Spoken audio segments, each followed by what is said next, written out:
the constant threat of war and terrorism, Israel has distinguished itself as a nation that reaches out to others in need. In our next story, CBN News Middle East correspondent Julie Stahl takes us to Tanzania, where an Israeli medical team with Save a Child's Heart is partnering with local medical staff to develop a life-saving heart treatment program. Dar es Salaam is the largest city in the East African country of Tanzania. This is the Cardiac Institute at the Muhimbili Hospital in Dar es Salaam. Tanzania has 50 million people, yet it's the only place in the entire country that performs heart surgeries. Last year, the Jakaya Kikwete Cardiac Institute saw 25,000 patients and performed 270 surgeries. That's not nearly enough. Help is needed, and the Israeli organization Save a Child's Heart is answering the call by partnering with the Muhimbili Hospital.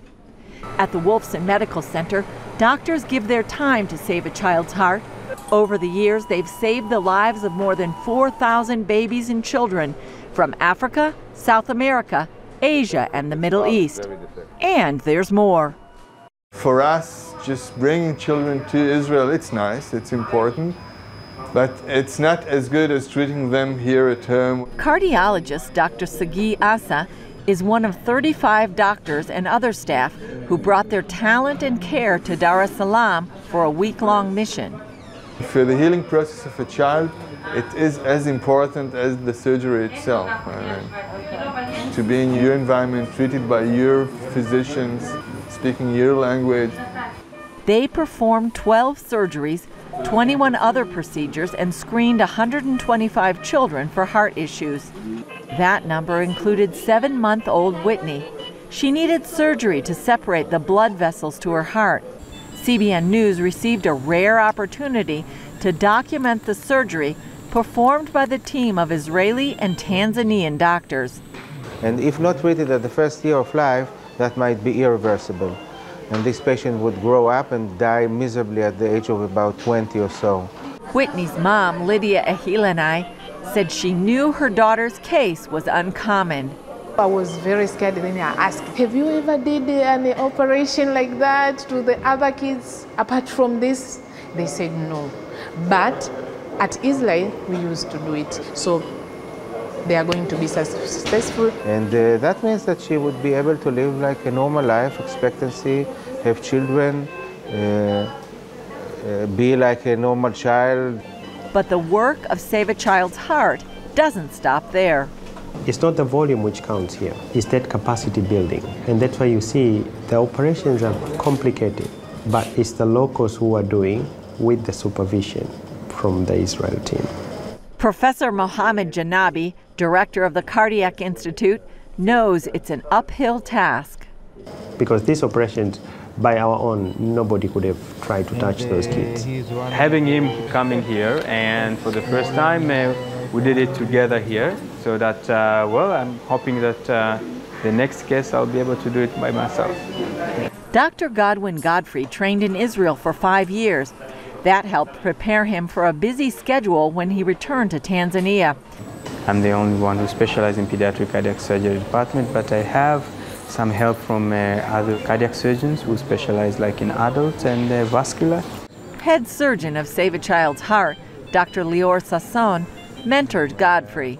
I'm very proud because now he assisted me, but in many other cases he did it by himself. What we're looking at is the fruits and the results of a long training program in Israel, where Israeli doctors have been training their colleagues from Tanzania.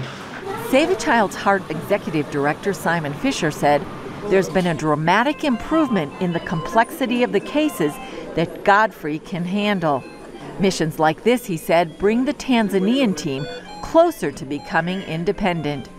Until a year ago, Tanzanian children in need of heart surgery could not be treated inland. The only opportunities were through surgery either in India or in Israel. This partnership is also giving both Israel and Tanzania an opportunity to take on negative perceptions. If you go out today and interview people, what do you know about Israel? Oh, the people who are shooting the Palestinians. No, they are in Muhimbili trying to do operations. If you interview 10 people today, trust me, maybe one will believe your story. And it's the same thing that many people come to Africa. They don't think if they'll find cars, roads and everything.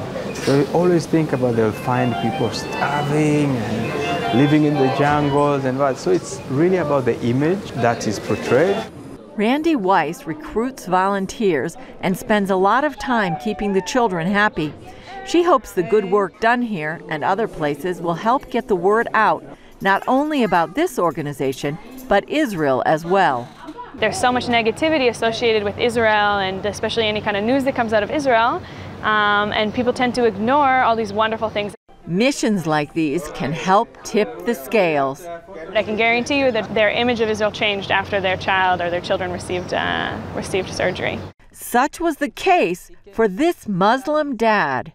I love Israel because he rescued my son's life. Give me 5. Yes, he's so good. And that says it all. Julie Stahl, CBN News, Dar es Salaam, Tanzania.